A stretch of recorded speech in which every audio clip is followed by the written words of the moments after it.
Cassandra Terry Morning Show. Cassandra Terry, the mindset coach and founder of Manifesting Miracle Makers, rounded up her LinkedIn family once again.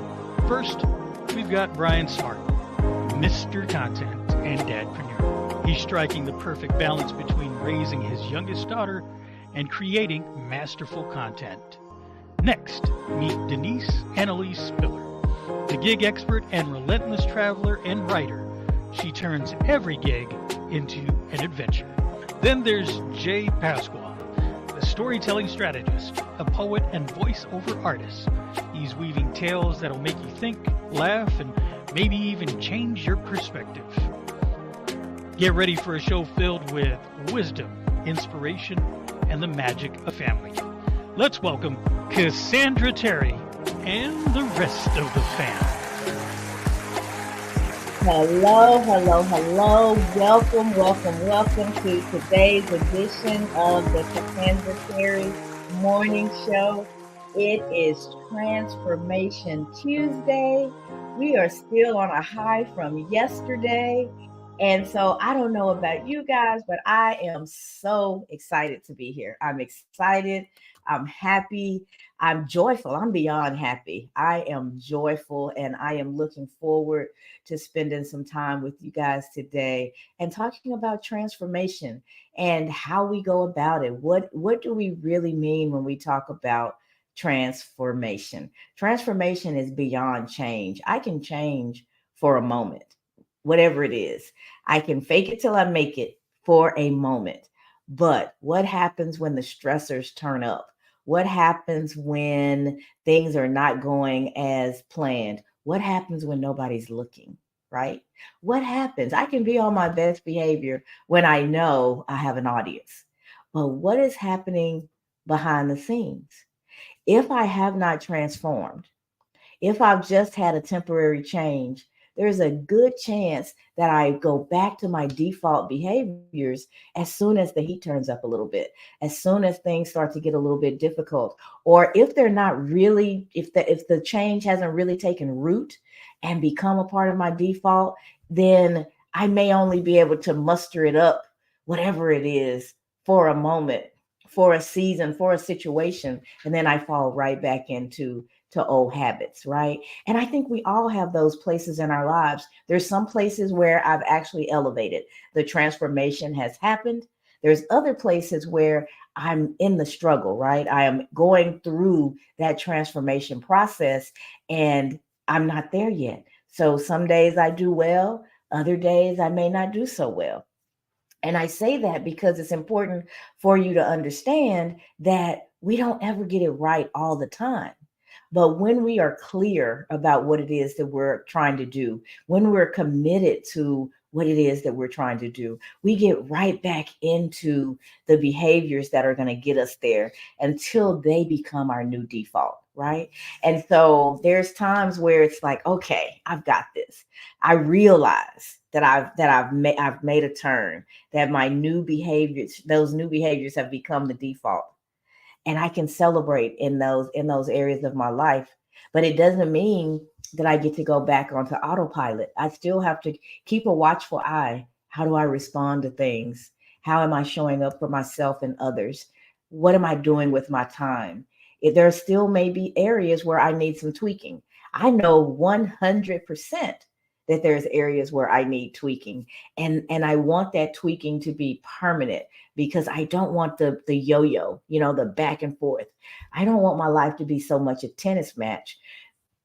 But there's seasons and there's areas where that's just the case. I haven't conquered that thing and made a true transformation. I don't know why. I don't know why certain things take longer than others, but we all have our own process that we have to go through. So please don't compare yourself, your journey, your experience to someone else's.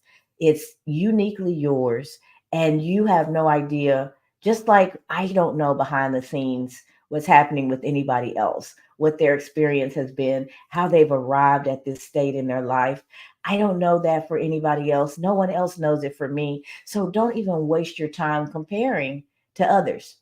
You may see someone and how they're doing things or how they show up in their lives as a goal. You know what? That person is so relaxed and calm. That person is so kind. They seem to have it together. They're organized. There may be things that you admire about people, but you don't set them or exactly their journey as your goal. You may set the result of their journey as your goal, but then you have to realize that you're at day one. Who knows how much time they've already put in? So only compare yourself to your history and look for the progress that you've made along the way, and you can keep yourself encouraged, you can keep yourself focused, and you won't get discouraged by that comparison. Being, you've heard it, it's the thief of joy.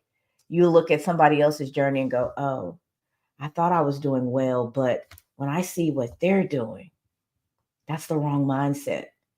The mindset is, oh, I may not be where I want to be, not quite yet, but I am certainly not where I was. I can look back a month ago, a year ago, 5 years ago, and I've come so far in my journey. When you think like that, you will continuously encourage yourself, give yourself the energy, the strength, give yourself what you need to keep moving forward. And that's what it's all about, being able to take that next step, identifying for yourself what is the next best step for me to take. And then the magic comes when you do it, actually implementing, actually taking the step. When you take that one, what's next for you will show up. It'll become clear. But sometimes we just have enough light for the step that we're on. We can't see beyond that next step. But guess what? When you move, the light moves with you. You take that next step, and before you know it, you see the light.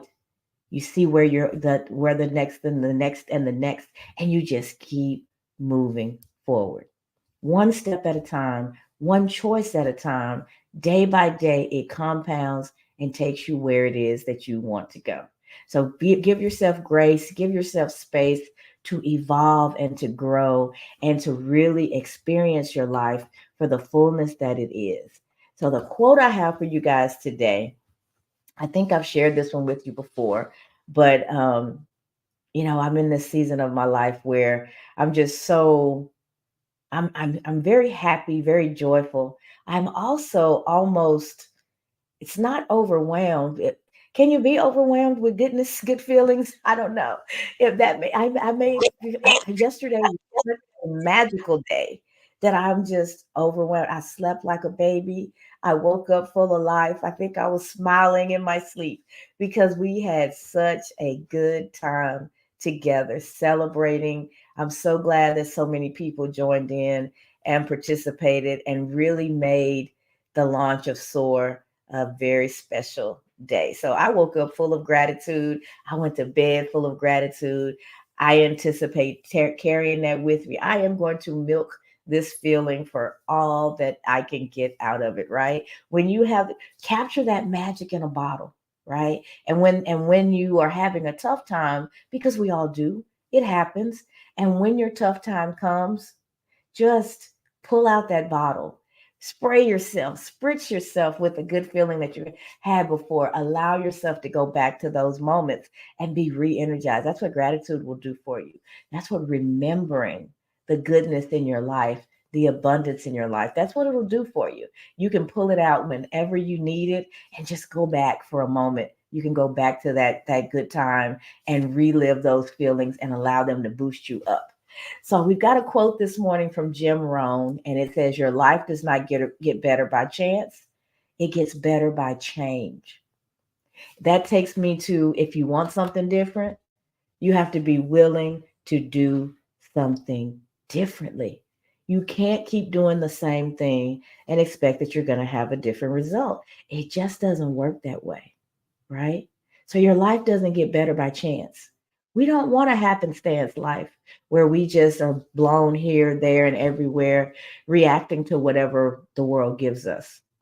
We want to get better by change. We want the clarity of what it is that we want to change. We want to be really clear about that. Build a plan to get from there to where it is we want to go. And day by day, step by step, choice by choice, do the things necessary to make it so. We're going to go from where we are to where we want to be. You're going to go somewhere. You're changing, evolving, things are changing around you every single day. The question is, do you have your hand on the wheel? Are you in the game? Or are you on the bench watching as your life plays out? Get in the game. You're the coach. At any point in time, you can invite yourself into the game. And you should be there first one. You should be the first one in the game. It's your life, right? Own it. Realize that. Realize how much power you have and start to tap into that power. Identify that power. What are my strengths? That's the essence soar. Identify those strengths. Knowing what they are can fast track you to where it is you want to be. You build your foundation on something strong, something solid, something that you can count on. Don't build it on sand. It's going to keep moving and shifting underneath your feet. And before you know it, everything that you've built on it starts to slide away. So find those strengths so that you can overcome limiting beliefs, bad behaviors, negativity, whatever's going on around you that's not working for you. Identify that also. Prune it away. Get rid of that stuff so that you're prepared to achieve your goals. That's the A. Goals can be achieved if we're willing to do the work. But first, we have to identify the goals. We're just identifying all over the place, right? We're identifying our strengths. We're identifying what doesn't work for us. And we're preparing ourselves, right, to achieve the goals that we've set. So, first, you have to have some goals. You have to be really clear about what it is that you desire. And then, once you know what that is, how am I going to get from where I am to where it is I'd like to be? Not leapfrog from point A to point B. There's a lot of little micro steps, many decisions along the way. So you have to ask yourself, what's the most impactful thing that I could do right now to get on this journey, to get on the path towards the life I desire? What's the most important thing for me to do first? And then you do it and you keep doing it until it gets integrated into your life. And after you've done that, you figure, what's the next best step? What's the next thing that I should do? And you keep working on that. One step at a time, choice by choice, you get there. And in doing like we did yesterday and celebrating, taking a look at how far you've come, taking a look at how blessed you are, and celebrating with your community, it builds that resilience. It reminds you of what you're capable of. It tells you that, yes, I can. Even when you're in that valley and you feel like nothing is going right, remembering those moments, celebrating the moments along the way, that helps you to build that resilience. That's the R in SOAR, a resilient mindset, knowing that you have the capability to overcome and staying in the game, taking the next step, assessing what's right for you, assessing what you need to do in this season, and actually doing it. And as you do it, give yourself a little pat on the back, celebrate, recognize how far you've come. And that helps to build that resilience and get you in a position to where you can truly soar, right? Soar doesn't mean that everything's going to be okay all the time. It means that you have the skills, you have the tools, you have the mindset to keep gliding, to keep moving forward, despite what may be happening around you. It's a choice. We're making choices all day, every day. But are we cognizant of that fact? Or are we just reacting to what's going on around us? I want to just pull you out of reactionary mode and make you become a first responder. Be the first responder in your life, right? The first responder shows up and gives what the situation needs to get things back under control, to make sure that everyone's in the best shape that they are. I didn't say the policeman, I didn't say the fireman, I didn't say the ambulance driver. The first responder could be any of those. It depends on the situation. So you have to know what's going on in your life. Is there a fire blazing? Right? Does something need to be revived? Maybe there's some chaos going and we need law and order. What do you need? You're the first responder, or you should be. And when you respond, the next thing you know, there's all this hoopla around you. They never show up by themselves. I've called 911 before. I never know who's going to show up first, the ambulance driver, the fire truck, the police officers. You have a whole circus in front of your house when you dial 911. And they all show up ready to do their part to get you back to status quo, to get you back in good shape, right? Think about your life that way. Be the first responder of your life. When things start to go haywire, assess, is it too hot? Are things starting to die off? What's going on? What do I need? Do I need a little discipline? Do I need to get it back together? And you take care of that. You be the first one to get in there. Lean into the community. They're coming if you put out the call. They're coming, but you should be the first responder in your life. Thank God for that analogy. It just slipped up, popped in my head and slipped out. Never thought about it that way before. Love it. Thanks, Brian. Welcome, Jay. We've got some comments that have come in. My mom said, "Good morning, fam." Sonia, hey, says good morning to everyone. Denise, what are you doing in the audience, love? She says, "Good morning, fam. Love this quote. Great to hear from you. Great to see that you are good." Kim says, "Morning all." Conchita, terrific Tuesday, everyone. Grateful for another amazing day. Yes, yes, yes. Amazing day on the heels of an amazing evening. You guys rocked my world. And talk about propelling. I felt like I was catapulted yesterday. I was just shot out of a cannon of love and support.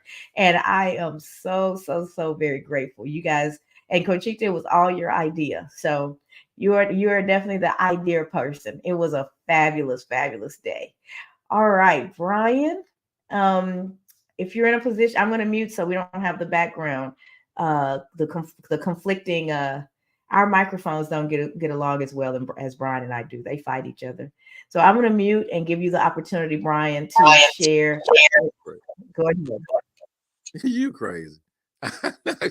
They say the mics don't get along as well as we do. You're crazy. Beatbox. Oh, man. Grand rising, everyone. Thankful for another day. Feels like I'm going to church every time I come in this space. Cassandra, you are amazing. I'm almost afraid of what to say and what not to say. You like the big sister. You got to make sure everything's in check when you get around you, because you'll point it out. You're like, hey, get yourself together, buddy. I thought about what you said this morning about making choices. And the one thing that came to mind for me was to be a chicken hawk or an eagle. My uncle always talked about this. You got to make a choice, man. You're going to be a chicken hawk or you're going to be an eagle. And the first time he said it, I was like, man, you trying to be funny? You know, because I can't chicken hawk the foghorn leghorn. And, foghorn leghorn was goofy, man. He didn't have any sense of direction in his life or anything. He said, yeah, I'm not trying to be funny, but yeah, you're going to be foghorn leghorn or you're going to be the eagle. I said, it's a good question. I said, why do you always ask chicken hawk or eagle? He said, the chicken hawk is always into something. He's always down there. He's always picking at something. And they don't live long. The eagle, on the other hand, is always flying high. He makes up his mind before he is down there. He's coming in for the kill. He's picking up where he got to get up, and he's going back up into the sky. You never even realize what's happening. The reason the eagle survives is because he's made the choice that all of the things that are going on, they don't necessarily affect me. If it doesn't have an impact on my life, I'm not going to get tied up in these menial discussions, these futile interactions, ridiculous battles. That's not what an eagle does. An eagle chooses to soar. An eagle has identified its strengths, overcome the limits, right? Has already achieved the goals because it's still alive. Eagle live a long time. and it's built up that resilience to know just because I might be a little hungry right now, I want to keep living. So I'm gonna keep soaring until I can find that one thing that I can grab my claws a hold to, get down real quick, and get back up out of the turmoil. Because if I stay down there too long, then I'm risking my livelihood also. You have to make the decision to soar in your life. You have to decide whether you're going to be an eagle or a chicken hawk. Are you going to let every little thing become a problem for you? Or are you going to soar above all of the problems in your life and choose what you want from your life? You have to decide. You have to be like the eagle. Soapbox moment.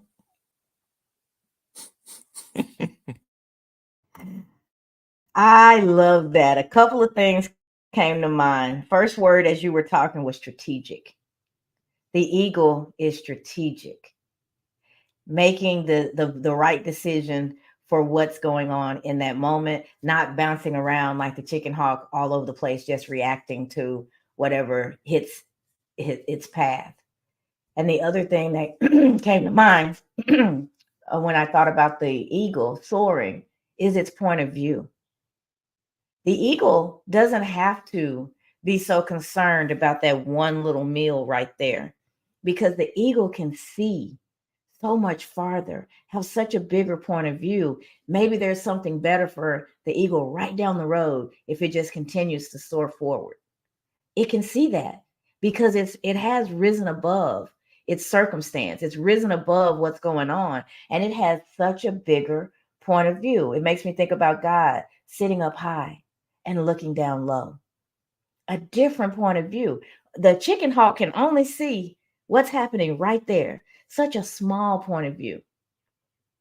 But oh, if you look up and look out and be connected, then your point of view changes. You're not quite so pressed about every single situation that's coming your way, allowing you to take a breath, allowing you to think and assess the situation, to be more strategic and make the right decision. Yes, I want to be an eagle. I want to soar. I don't want to be a chicken hawk just aimlessly pecking around all over the place. Great analogy. Thanks for sharing that. But strategic and a more and a higher point of view were the two things that immediately came to me as you were sharing that. Awesome, awesome, awesome. All right, Jay, we lost your camera, but are you still with us? I am. There you go. I'm having issues today. I'm gonna just let you know. If I drop off, it's because I'm using my Wi-Fi. I'm Hmm. usually connected via Ethernet cord, but my wife is using the Ethernet cord and Wi-Fi Ethernet connection. So it's gonna be a little stringy for a minute. Hopefully, I can come back on camera. But this is this is the thing about transformation, Hmm. transformation Tuesday. You know, when you become part of a collective, and I've said this a few times, and it's usually when I get sick.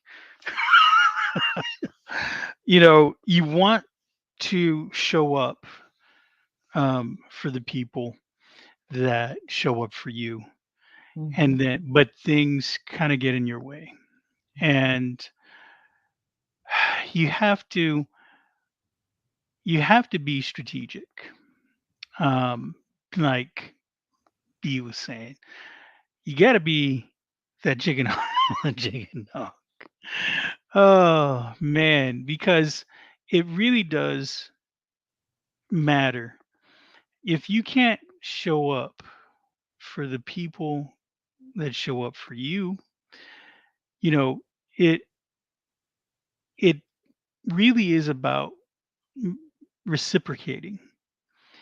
And you need to be able to take care of yourself so you can take care of those people, because ultimately they will show up for you in the Hmm. most unexpected ways sometimes.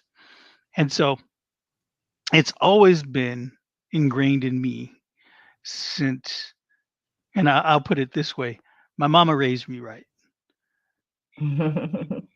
and she said, "The people that show up for you, you need to show up for." Mhm. And but you've got to take care of yourself. And this is way before I can remember hearing the, you know, plane analogy, right? The Oxygen oxygen mask. mask is Mhm. falling down. And it's because my mom, and I was just reminded of this recently, wasn't an advocate for herself. And so she couldn't show up for herself. And it was a painful lesson because it really stunted the opportunity for her to get help when she had cancer. Mhm. And so while we were blessed with 4 more years after her stage 4 diagnosis, which is a miracle in and of itself, there was in the in very beginnings of this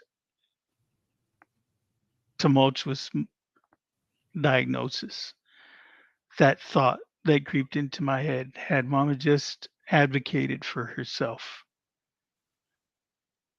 where would we be? Because she was always putting the others first. What she said to me rang true in that moment. And I said, you know what? Let me deal with that in the future because it's true. You can't help the others unless you help yourself. And that was, again, a real painful lesson to learn. You have to be strategic. And the strategy starts with you. The transformation has to start with you. So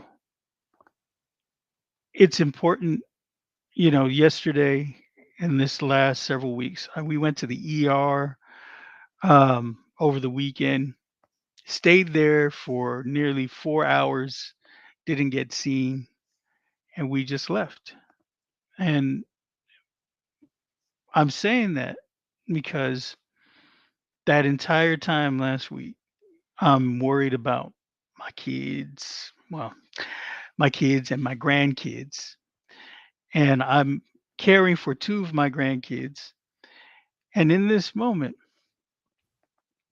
I'm getting sick myself.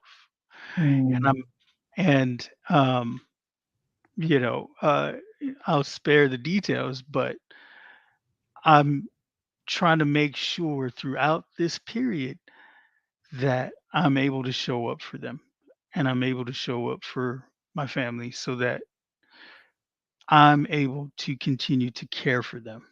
Mhm. And that meant making sure I took the vitamins, making sure I drank the hot tea, making sure I did all those things so that I can continue to do what I needed to do for the family. Um, and I'm I'm a little under the weather, but I'm still able to do what I need to do because I took those measures in the beginning so that I can continue to do that. Now, Mhm. before I get any further into the weeds, I got to give glory to God by speaking the word of God. Mm. Um, so let me get the Bible verse here, and that's the first book of Corinthians, chapter 15, verse 51. Listen, I tell you a mystery. We will not all sleep, but we will all be changed. So the change, the transformation is not just the physical, but it really encompasses that spiritual change, that Mm. metamorphosis. And it really, implies that fundamental transformation in the state of moving from one condition to another. And this could be in in the context of Christian faith as the transformation of believers at the end of time when they will be given glorified bodies and be united with God in a new and eternal reality. Mm. It speaks to the profound and mysterious nature of transformation, faithful transformation, transformation in faith, suggesting that it's not just that mere physical process, but it really is the entirety of our human experience, both in this life and the next. But it starts with your faith. And so my faith has been rattled a little bit lately, but I continue to persevere. And despite sickness, all kinds of calamity, with my bank account being hacked and money going missing, technology getting in the way of things. Really, I will, the honest truth, the honest truth is that I really wouldn't be here this morning. The old Jay would have just kicked things, screamed at the top of his lungs, maybe cussed a little bit, and just said, you know what? Forget about it. But that's not me now. The me wants to show up. And I need to still take care of them babies. But that doesn't mean I can't show up here. And it's because that strategy and the reason and being an example and really working in my faith and walking in my purpose. And so I just wanted to share that with everybody. Cassandra, thank you. And congratulations. I am still in awe of you. And I'm I put in a few things on my book and I'll be able to share it with somebody, maybe an accountability partner, to see if there's anything I need to change, anything I need to put in there. So Awesome. thank you. Thank you. Thank you for sharing today. I'm glad that you were able to be with us. I'm glad to hear that you are taking care of yourself. And you told me about the grandbabies being sick, and man, that stuff just spreads and spreads and spreads. So good on you for taking the preventative measures to try and take care of you. That airplane analogy is one of my favorites. It's true. We run out of everything if we don't continue to replenish ourselves. So totally get that. So thank you very much. Let's see. We had a couple of other comments that came in. Oh, my mom said, Grand Risings, Brian. That is great. Be an eagle, not a chicken hawk. Great analogy. Conchita said, good soapbox, Brian, because the eagle lays the spiritual blueprint for how we should move through life. Their strength is what we should aim towards in our daily existence. They don't fly, they soar. My mom says, amen, Jay. Charity begins at home. Yes, Jay. That glorified body. Amen. Tests or trials come to make us stronger. God honors faithfulness. Keep on striving. Good, good, good, good feedback. So, guys, I think I think I have seen everyone's comments. Let me just check one other place. Yes, I think we are good. We have done what we came to do. Hey, oh, there's another one popped up. Lisa. She says, "Good morning, fam. So inspired by you this morning, Jay. You're dealing with a lot and are still able to show up in positivity and love. Amen." So thank you for that, Lisa. You guys keep the comments coming. I was just about to start to wrap up, but we've got time. We have time. So if anybody wants to share an additional thought, including Jay and Brian, we still have time to do that. Let's see. Conchita says she's praying for you, Jay. The ultimate, the most important gift that we can give is the gift of prayer. And so she is gifting that to you as well as the rest of us. You are in our prayers, and we pray that every situation that you guys are experiencing in this season is growing you, evolving you, transforming you, giving you exactly what you need to propel in the next season of your life. So you and Renee and those babies definitely stay in my prayers, and I'm sure that I am not the only one. So let's see. I think, Brian, did I miss anything? No, I think you pretty much nailed it. The brain is a little, I'm telling you guys, I am so in awe of my community. A lot of folks from my job showed up yesterday, and one of the ladies texted me last night, and her response was, "You are so loved." She said, "You are so loved."